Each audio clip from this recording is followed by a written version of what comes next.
Incident Insight, the story of a rash after a dive, by Dr. Gary Morris, performed by Dr. Frans Granier. Skin problems and diving can have various causes, including decompression illness. In this podcast, we'll look at the different forms of skin bends and what to do if you think you may be affected. So, what happened? The diving and visibility had been good, and filming the marine ecosystem was progressing well. But deadlines had to be met, so every opportunity had to be used to get shots and to complete the work. For the last 10 days, diving had taken place 2 to 3 times every day, on dives lasting 45 to 60 minutes. Dive depths were up to 20 meters with a lot of variation, going up for better views and down to assist with other aspects of the work. It required a lot of physical work, and the divers were experienced but were getting tired. Some had been ill, and so other members of the team had to work twice as hard.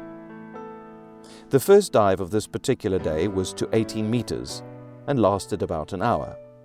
The day was beautiful, calm and warm, and the divers surfaced with one of the most experienced in the group reporting pain in the right shoulder.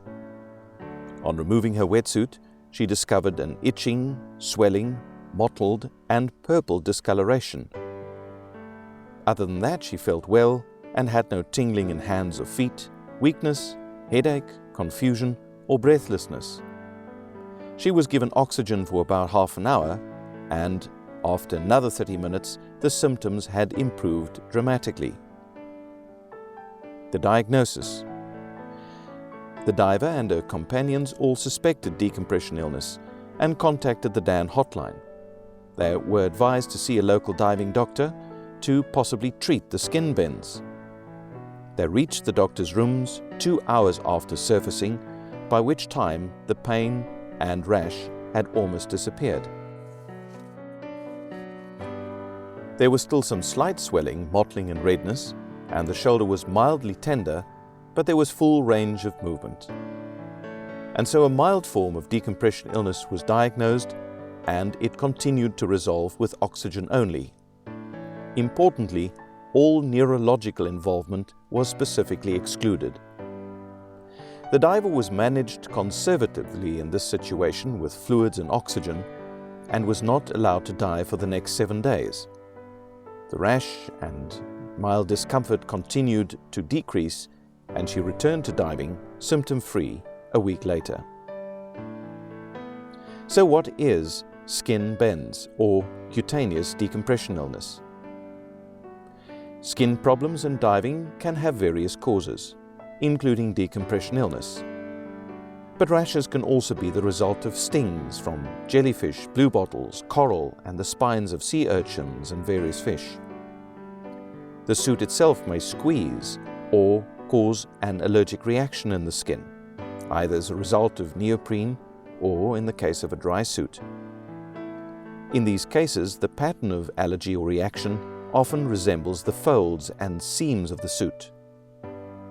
Decompression illness with skin manifestations may vary widely, from itching to swelling and mottling. The mottling is the one we're most concerned about, as it may signal an underlying problem.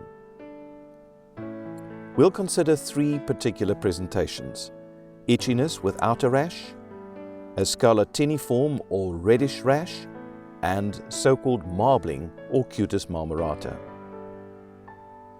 Itchiness with no rash may occur after chamber dives, when gas dissolves in the skin and probably causes a local irritation, but with no other manifestations and no systemic problems.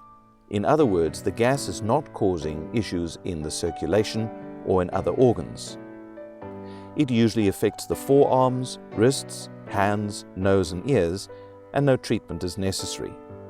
It resolves, essentially invariably, within a couple of minutes to maybe 2 or 3 hours.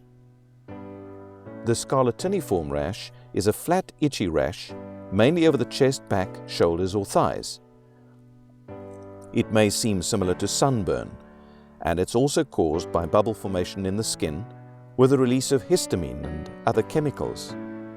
The rash is not associated with any other manifestations apart from the skin pain itself, and it clears readily with oxygen or spontaneously in a couple of hours. Recompression is not needed unless the rash progresses or there are more serious forms or manifestations of decompression illness. Marbling of skin, or cutis marmorata, is the most serious form, not so much because of the skin, but because of what the underlying process signifies. The skin itself could be bright red, purplish, bluish, with an uneven marble pattern. Swelling occurs and the skin can take on an orange peel appearance.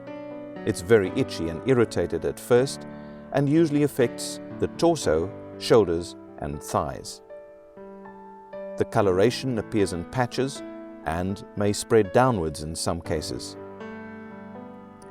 The signs on the skin indicate what is happening elsewhere potentially, and gas bubbles that are found in skin and underlying tissues and blood vessels are in need of intervention.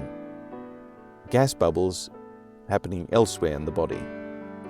This is therefore considered a serious condition and may be found in conjunction with neurological presentations.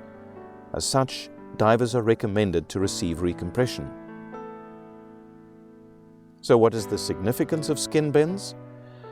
Well, it can indicate an underlying, more serious form of decompression problems, and it may be an indication that an individual has a patent foramen ovale or a shunt that allows bubbles to move from the venous to the arterial system. So firstly, the skin itself is not the issue. The concern is about underlying, more significant forms of decompression illness. For that reason, if a skin bend is suspected, it should be recognized quickly, effective treatment started, and the intervention, if necessary, planned early on.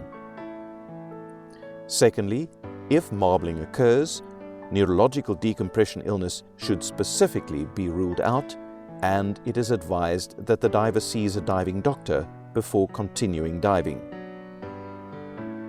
So what should you do if you think you've got a skin bend? Irrespective of cause, depth and duration of the dive, skin bends usually appear shortly after diving, up to usually a maximum of 4 to 6 hours.